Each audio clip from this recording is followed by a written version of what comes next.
Tem aqui algumas anotações que Deus me deu. Quando o irmão acha, quando o presbítero Marcos Júnior me chamou para ministrar a palavra, eu ia falar sobre nós, a casa de Deus. Mas quando Deus ministrou algo ao meu coração, eu gostaria de compartilhar com a igreja.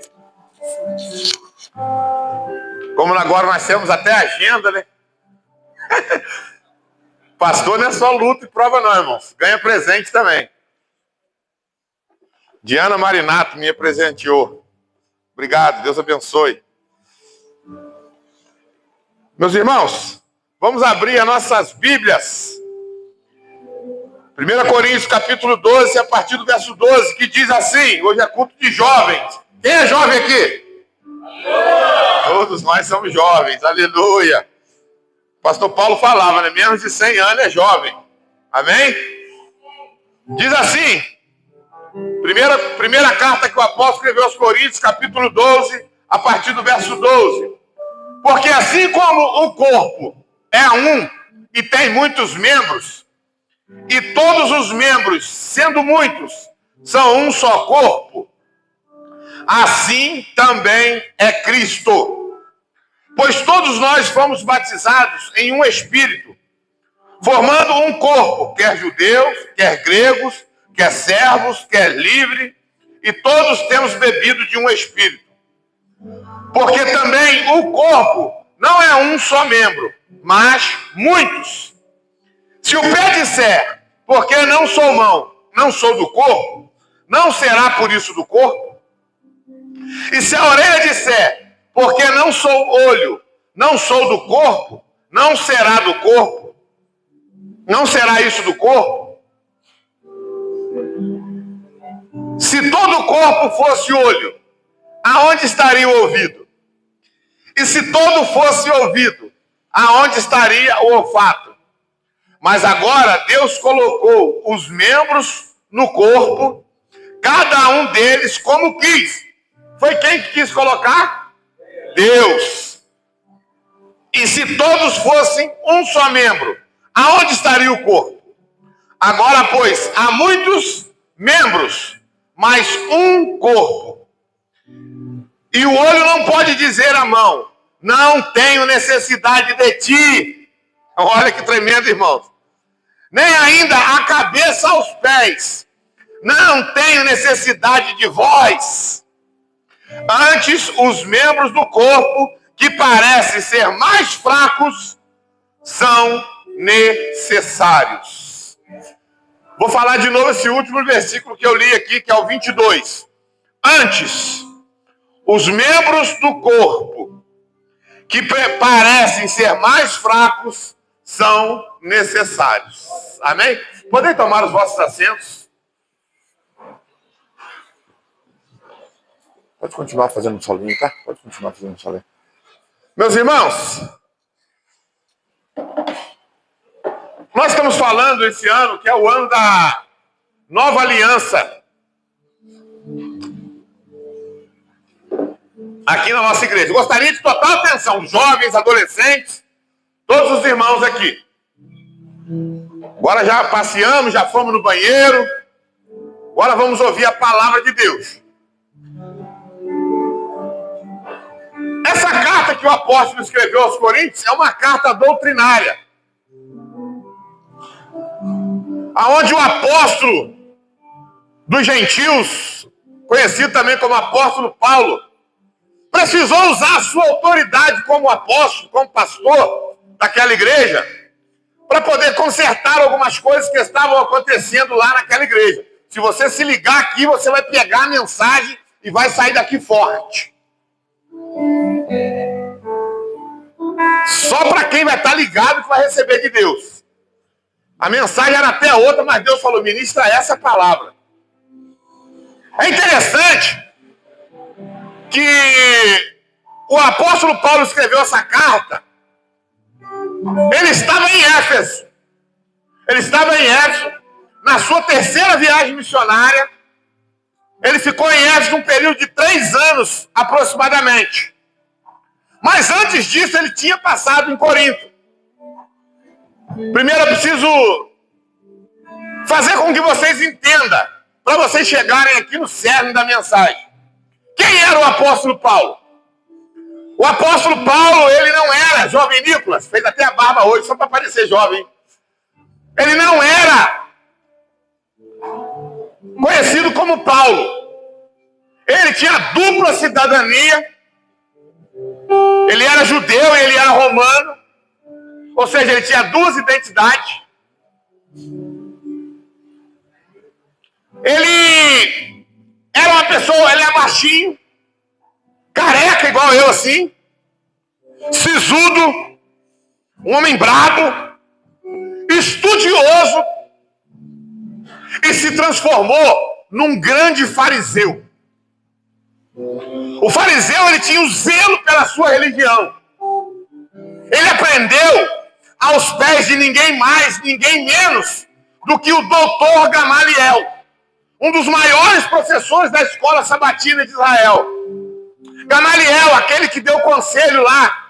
Olha, veio um tal de Teudas com alguma quantidade de irmão e cresceu, mas de repente ele morreu e aquela religião se desfez.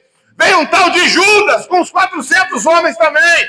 Aquela seita também cresceu. Porém, quando Judas morreu, aquela seita se desfez e acabou.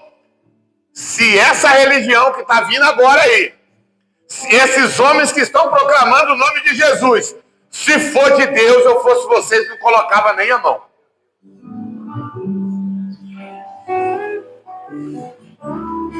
Gamaliel instruiu Saulo. E Saulo aprendeu direitinho. Saulo não era convertido ao cristianismo. Ele não era convertido ao cristianismo. Saulo, ele, na verdade, ele perseguia Antony, a igreja do Senhor Jesus.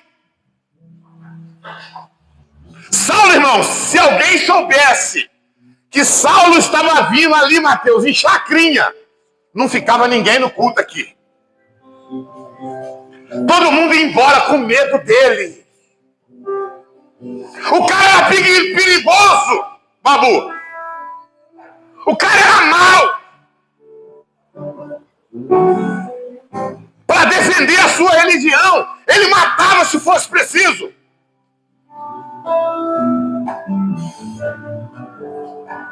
Saulo, conhecido como Saulo de Tarso, era um cara que era durão. E um belo dia, em Atos dos Apóstolos, capítulo 6, capítulo 7, nós vamos ver a instituição dos diáconos. Quem eram os diáconos da igreja? Hoje você está vendo ali o Brito, olha lá. Olha que diácono bonito. Está lá o Brito.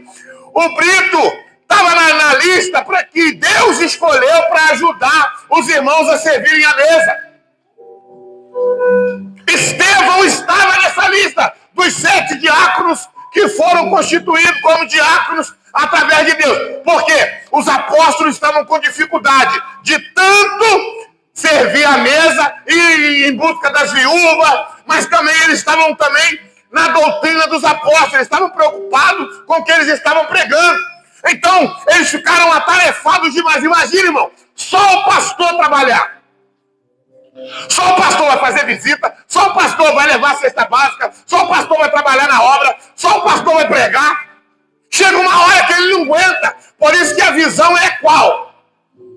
A nossa visão aqui é dividir os cargos. Cada um faz um pouquinho. Não pesa para ninguém e a obra cresce poderosamente. E não tenha medo, eu sempre falo isso aqui. Não tenha medo de construir, de criar novos líderes. Não fique com medo pensando, mas se eu criar ali o Marco Júnior como meu segundo, ele vai tomar meu lugar. Não, irmão. O que é seu, é seu. O que é dele, é dele. O que tem para um, é para ele. Se Deus colocou algo na mão do Nilo, vai ser o Nilo. E não adianta também transferir, não. Eu vou deixar para o fulano fazer. Eu vou deixar para Beltrano. Não. Aquilo que Deus colocou na sua mão para fazer, faça conforme a sua força que ele vai honrar. Não transfere. E Saulo, irmãos, um belo dia, estava ouvindo a pregação de Estevão. Estevão discorreu a palavra do Senhor, a Torá, os 5 primeiros livros da Bíblia, escritos pela mão de Moisés, inspirado por Deus. Foi falando desde lá da Torá, vem falando sobre os profetas, e ainda dizia mais: vocês são homens de dura cerviz.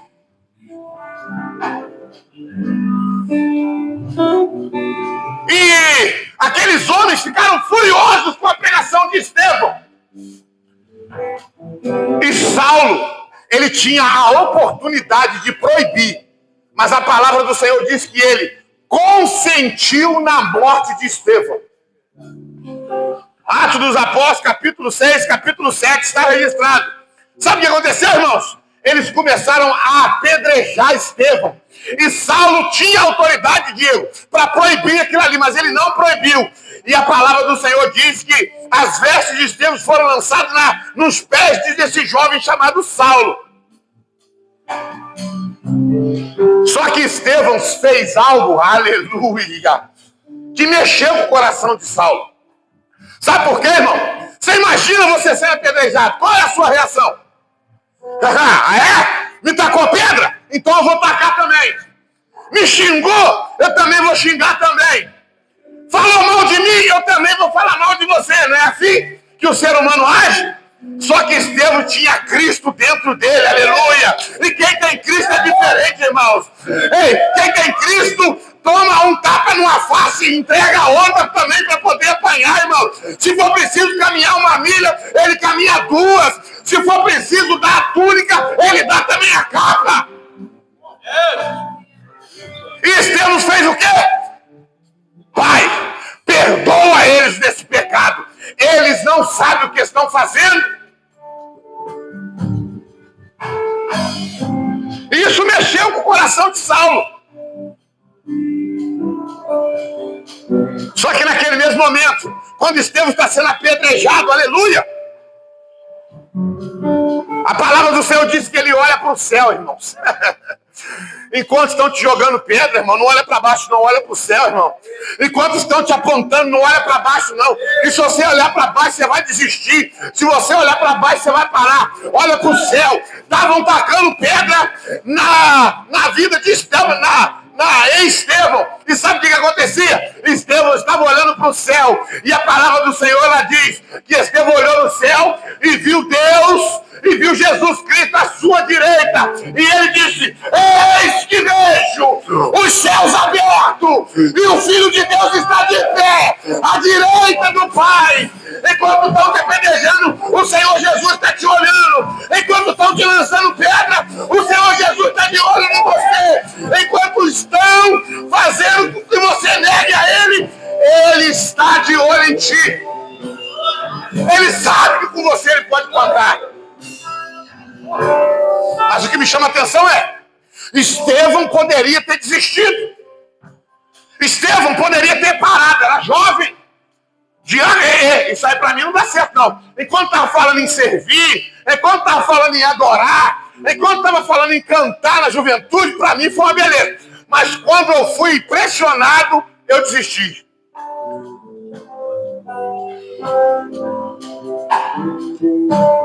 Ei, jovens! Ei, igreja! Se Deus requerer algo da sua vida, algo que você faça para Ele, assim como Estevão pagou com a própria vida, irmão. Você faz, ou você abandona a juventude, ou você abandona o grupo, ou você abandona a igreja e desiste. Vou te dar um exemplo. Você até aqui caminhou de uma forma, mas chegou o momento que Deus fala assim: agora precisa mudar suas vestes, eu quero te encher. Você tem coragem de mudar suas vestes para Deus te encher da presença dele, para você ver o céu aberto, ou você nega Jesus e continua usando a mesma roupa que você usa? Se Deus te pedir para você arrancar o brinco, você continua usando brinco, ou você continua, ou você nega, ou você faz a vontade de Deus mas é cheio do Espírito Santo. Porque quem faz a vontade do Espírito Santo é cheio. Quem faz a vontade dela... Eu sei que é até difícil, da glória. Eu sei que é complicado. Aí, Deus fala assim, olha, eu quero te encher, eu quero te usar, mas você precisa tirar o pixel. Mas aí você pega e fala assim, não, eu prefiro o meu pixel do que ser cheio do Espírito Santo. Mas Estevão não, Estevão falou assim, eu prefiro morrer, mas eu quero ver o céu aberto. Eu quero ver os anjos de Deus. Eu quero ver lá na glória. Ei, quem é que renuncia? Ei, para ser crente tem que renunciar. Para ser crente tem que renunciar. Para ser crente tem que renunciar. Já não vivo mais eu, mas é Cristo que vive em mim. Eu sou nova criatura. As coisas velhas já passou. Tudo se fez novo. Periga mais.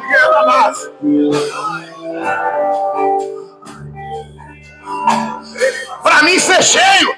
Eu não entendo. Porque o fulano lá já foi batizado com o Espírito Santo. Porque a irmã lá, o irmão lá já foi batizado com o Espírito Santo e eu ainda não. Talvez Deus está pedindo alguma coisa de você.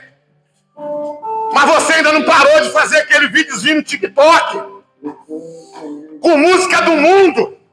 Como uma fonte, Jonathan, pode jorrar duas águas. Uma água amarga e uma água doce. Como? A mesma fonte.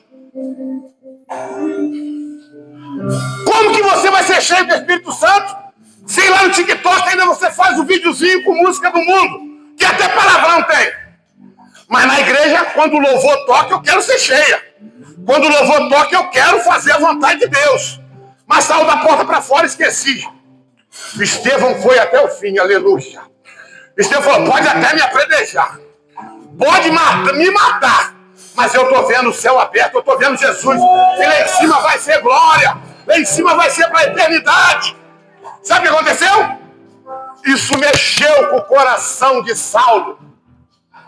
Mesmo assim ele insiste. Pede carta aos principais sacerdotes. E vai para Damasco. Quando ele vai para Damasco, aleluia. No caminho de Damasco, a Bíblia não diz se ele estava em cima de um cavalo ou em cima de um camelo ou um dromedário. Mas a palavra do Senhor diz que quando ele vai de caminho de Damasco, presbítero Diego, uma luz reluzente aparece na frente de Saulo, aleluia. Ele cai do cavalo. Quando ele cai, ele já cai cego. Cuidado, você que persegue os crentes. Cuidado. Cuidado. O Senhor vai fazer você cair do cavalo. Não persegue, não. Porque a palavra de Deus diz, nos que são de Deus, o maligno não toca.